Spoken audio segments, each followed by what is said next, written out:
লবান মই হলো পৰশুৰাম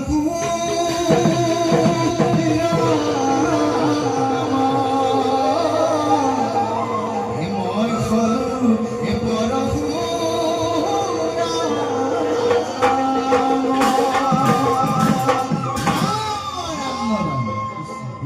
বৈষ্ণববৃন্দ ভগৱন্ত প্ৰভুৰ অৱতাৰৰ বন্দনাৰ কথা আপোনালোকৰ মাজত আগবঢ়াবৰ কাৰণে মই চেষ্টা কৰিছোঁ। পৰশুৰাম ৰূপে প্ৰভু নাৰায়ণে অৱতাৰ ধাৰণ কৰিছিল। চতুৰ্বিংশতি অৱতাৰ বৰ্ণনাত বৰ্ণনা কৰিছে। অৱতাৰ ধাৰণ কৰি কি কৰিছিল? ভৃগুমুনিৰ বংশত যমদগ্নিৰ ঘৰত ৰেণুকা মাতৃৰ গৰ্ভত পৰশুৰাম ৰূপে প্ৰভু নাৰায়ণে অৱতাৰ ধাৰণ কৰিছিল। এদিনাখনৰ কথা, ডাঙৰ কথা এটা হ'ল, পৰশুৰামৰ পিতৃ যমদগ্নিৰ খং উঠিল মাতৃৰ ওপৰত আৰু 5জন সন্তানক মাতি আনি যমদগ্নিয়ে ক'লে, তোমালোকে এতিয়া তোমালোকৰ মাতৃক নিধন কৰিব লাগে, পাৰিবানে নোৱাৰা? তেতিয়া কি কৰিব? 4জন জ্যেষ্ঠ ভাতৃয়ে ক'লে, আমি কেতিয়াও মাতৃক নিধন কৰিব নোৱাৰো।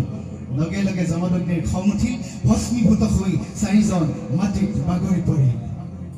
তেতিয়া পৰশুৰামৰ ওচৰলৈ পিতৃ দেৱতা আগবাঢ়ি গৈছে, যমদগ্নি আগবাঢ়ি গৈছে, পৰশুৰামৰ হৃদয়ে কঁপিবলৈ আৰম্ভ কৰিছে। বোলো পৰশুৰাম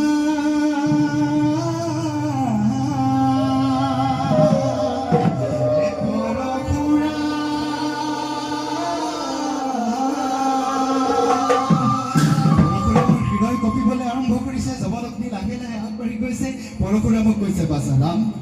তুমি মোৰ বাক্য ৰাখি তুমি মাতৃক সহ্য কৰিব পাৰিবানে নোৱাৰা?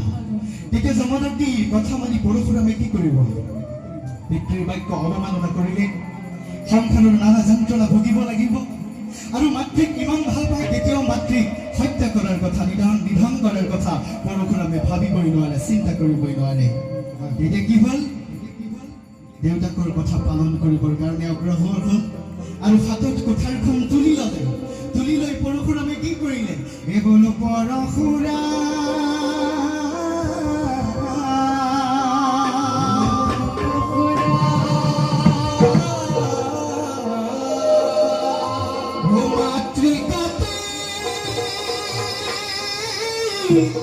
লৈলা পাপ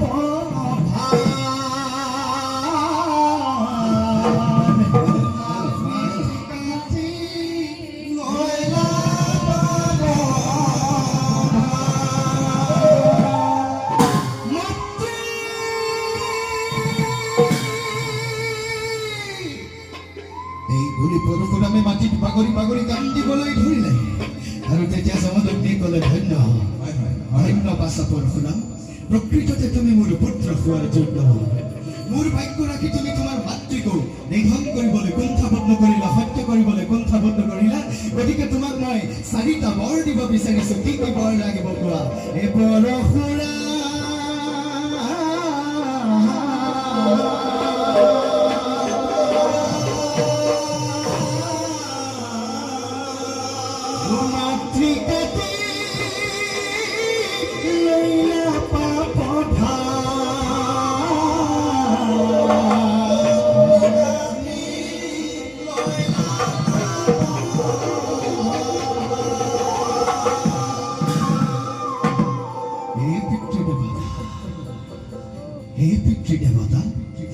আপুনি যদি মোক বৰ দিব বিচাৰিছে, তেতিয়াহ'লে ইয়াকেই বৰ দিয়ক। মোৰ প্ৰাণসম মাতৃক মই ইতিমধ্যে হত্যা কৰিছো, মাটিত বাগৰি পৰি আছে মুণ্ড ছিগি। সেই মাতৃক আপুনি জীয়াই দিয়ক পিতৃ দেৱতা। জীয়া পিতৃ দিয়া মোক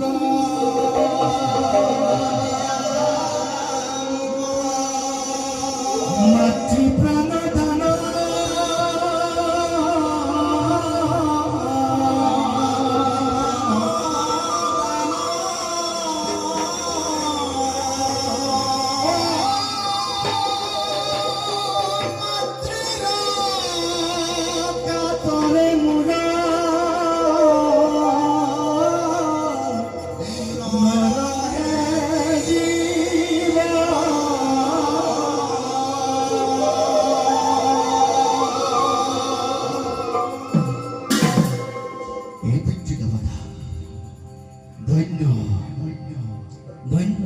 পৰশুৰাম, প্ৰকৃততে তুমি মোৰ পুত্ৰ হোৱাৰ যোগ্য। তুমি তোমাৰ মাতৃৰ জীৱন দান বিচাৰিছা তথাস্তু বুলি ক'লে লগে লগে মাতৃ জীৱিত হৈ গ'ল দ্বিতীয়টি বৰ ল'বৰ কাৰণে আগবাঢ়ি গ'ল সেই পিতৃ দেৱতা আপুনি যদি মোক বৰ দিব বিচাৰিছে তেতিয়াহ'লে ইয়াকে বৰ দিয়ক মোৰ চাৰিজন জ্যেষ্ঠ ভাতৃ পৰি আছে মাটিত বাগৰি আপুনি তেওঁলোকক জীয়াই দিয়ক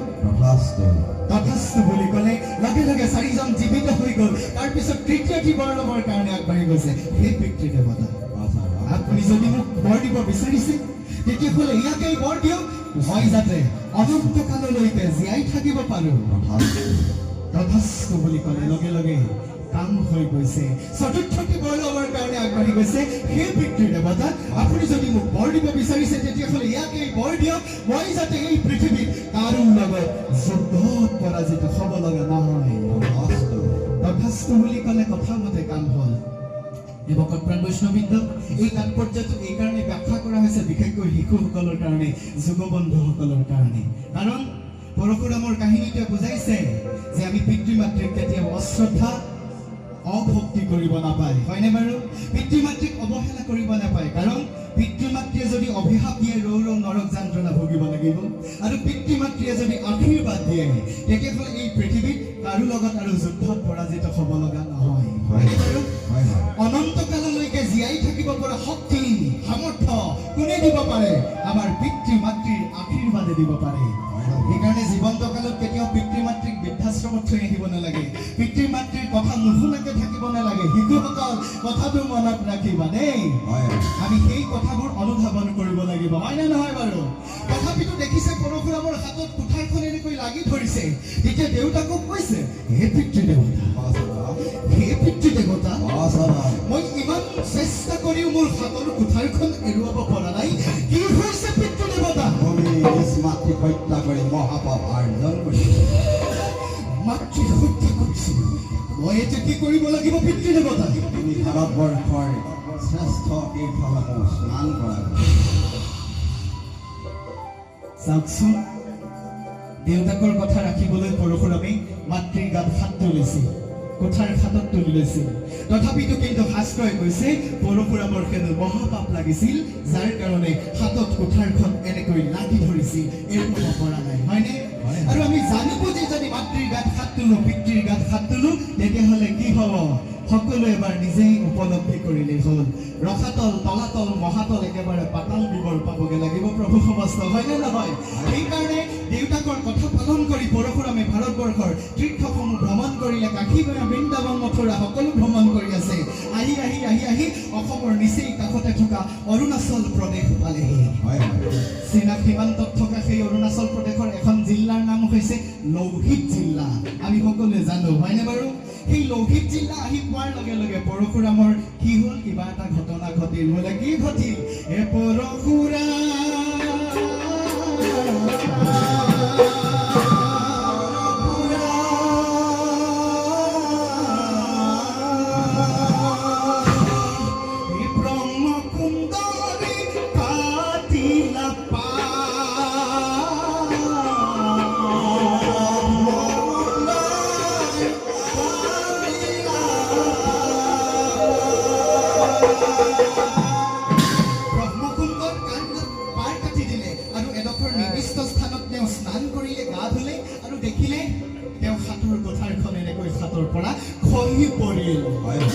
এতিয়া গম পালে পৰশুৰামে মোৰ পাপ মোচন হৈছে মোৰ পাপ শেষ হৈছে আৰু সেইকাৰণে সেই ঠাইডোখৰৰ নাম পৰশুকুণ্ড বুলি কোৱা হয় হয়নে বাৰু প্ৰভু সমস্ত আজিও সেই বাস্তৱ নিদৰ্শন আমাৰ মাজত আছে আৰু অসমীয়া সমাজত এটা পৰম্পৰা আছে পৰশুকুণ্ডৰ পানী আনিবলৈ যোৱাটো আমাৰ নিয়ম যেতিয়া আমাৰ পিতৃ মাতৃৰ বিয়োগ হয় হয়নে বাৰু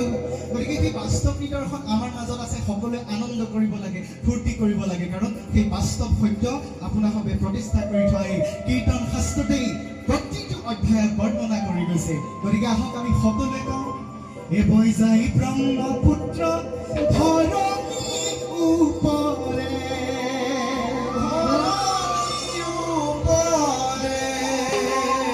এ পৰশুকালি মাজতে বুকুত সামৰে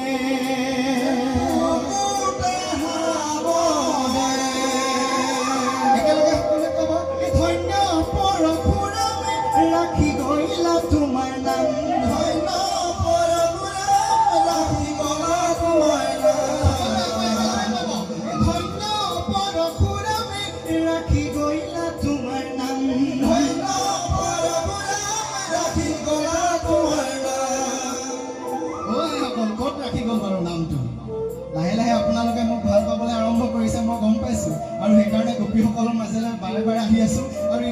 ওপৰকে চাওকচোন কল্পতৰু বৃক্ষ আছে আৰু ফলে ফুলে একেবাৰে জাতিষ্কাৰ হৈ আছে হয়নে বাৰু কল্পতৰু দেখি একদম আনন্দত আমি একেবাৰে অভিভূত হৈছো সেইকাৰণে সকলোৱে কওক ধন্য পৰশুৰামে ৰাখি গলা তোমাৰ নাম ধন্য পৰশুৰামে ৰাখি গলা তোমাৰ নাম কেঁচা হৈ থকা অমিত চাগকল পকিলে সকলোৱে খাম খাবনে নাখায় এই ভৱ সংসাৰে পৰশুৰাম এই ভৱ সংসাৰে এই ভৱ সংসাৰে পৰশুৰাম এই ভৱ সংসাৰে পুত্ৰ ধৰণীৰ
ইমান সুন্দৰ পৰিৱেশ হৈছেহে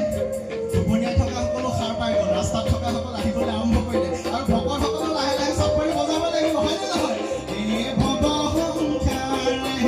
পৰশুৰাম এই ভৱ সংসাৰে